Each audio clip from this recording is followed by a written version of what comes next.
সুপ্রিয় দর্শক মণ্ডলী, আসসালামু আলাইকুম। আমি আলমগীর আলম। স্বাস্থ্য নিয়ে কথা বলি, ওষুধমুক্ত জীবনযাপন করার জন্য উপায়গুলো বলে দিই। আজকে আমি কিছু কথা বলবো, তার মধ্যে একটা টিপস দেব। সেটা হচ্ছে যে ইদানিং এক ধরনের মানুষ একটা সমস্যায় ভুগছেন, শুকনো কাশি। দীর্ঘদিন যাবত শুকনো কাশি, খুব কাশছেন, আবার কোনো সমস্যা নাই, আবার কাশি আসছে, এর জন্য আবার কখনো সিরাপ টিরাপ খাচ্ছেন, চেষ্টা করছেন, এই রকম একটা সমস্যায় কিন্তু আপনার কাশিটা ভিতর থেকে যাচ্ছে না। যারা দীর্ঘদিন এই কাশি নিয়ে খুব কাশি নিয়ে এমন শুকনো কাশি নিয়ে ভুগছেন, তাদের জন্য আসলে কী করণীয়? যাদের অ্যাজমা নাই, সিওপিডি নাই, ব্রঙ্কাইটিস নাই, কিন্তু আপনার খুশখুশি কাশি আছে, তাদের জন্য এইটা। যাদের আবার অ্যাজমা আছে, ব্রঙ্কাইটিস আছে, সিওপিডি আছে, তাদের জন্য আবার এইটা না। এটা হলো সাধারণ যে খুশখুশে কাশি কিন্তু দীর্ঘস্থায়ী হয়ে আছে।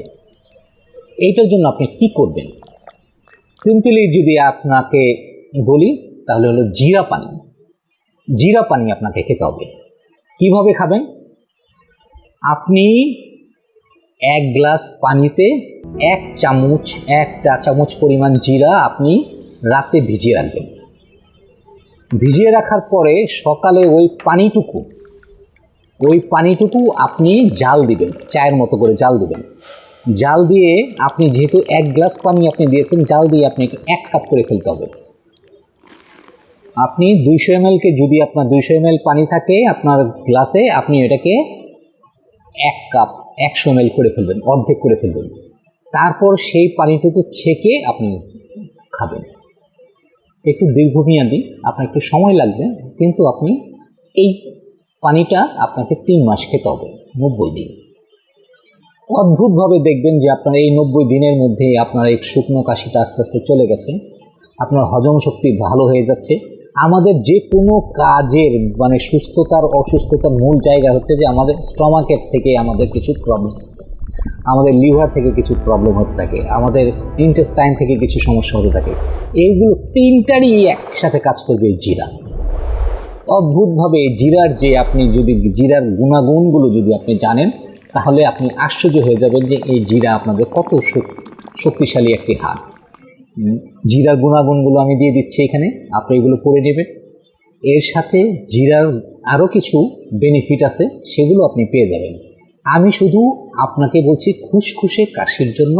আপনার যারা এখন এইটা তো অনেক বাচ্চাদেরও আছে, 7-8 বছর বাচ্চাদের এরকম খুশখুশে কাশি হয়, তারা খেতে পারবে? হ্যাঁ, তারাও খেতে পারবে। কিন্তু তাদের ক্ষেত্রে কি করতে হবে? কি পানি ওই একই পদ্ধতিতে করতে হবে। খাওয়ার সময় তাকে একটু মধু মিশিয়ে খাওয়াতে হবে। আপনি যখন খাবে তখন শুধু একটু মধু মিশানো। মধুটা অবশ্যই ভালো হতে হবে।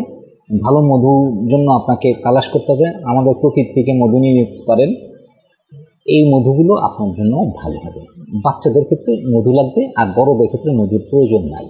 আপনি এটা সকালে খালি পেটে আপনি নাস্তা খাওয়ার আগে আপনি খেয়ে নেবেন। খেয়ে নিলেই আপনার দেখবেন যে আপনার ভালো লাগছে, আপনার সারাদিন আপনি খাটতে কাজকর্ম করতে আপনার কোনো সমস্যা হচ্ছে না। সেই সাথে আপনি দেখবেন যে আপনার শরীর চনমন করছে, আপনার ফুসফুসটা আগের ভার একটা ভাব ছিল, ভাবটা কমছে। গলায় এক ধরনের শ্লেষা, শুকনো কাশির কারণে শ্লেষা জমে থাকতো, সেই কফগুলো আস্তে আস্তে বেরোবে, এবং পুরনো কফ যে বেরোবে সেটা আপনি বুঝতে পারবেন যে আপনার পুরনো কফগুলো বেরোচ্ছে। জিরার পানির এইরকম একটা গুণ আপনি ঘরে বসে করতে পারেন। এটার জন্য কোথাও যেতে হবে না, খালি বাসায়। এখন অনেকেই জিজ্ঞেস করবেন এটা কি শাহি জিরা নাকি এই মশলা জিরা? আসলে ব্যাপারটা হলো জিরা। আমি বলছি জিরা, যেটা আমরা রান্নায় খাই সেটাই। অনেকে অনেক রকম জিরার কথা বলবেন, সেগুলো না, আমি জিরার কথা বলছি। ধন্যবাদ।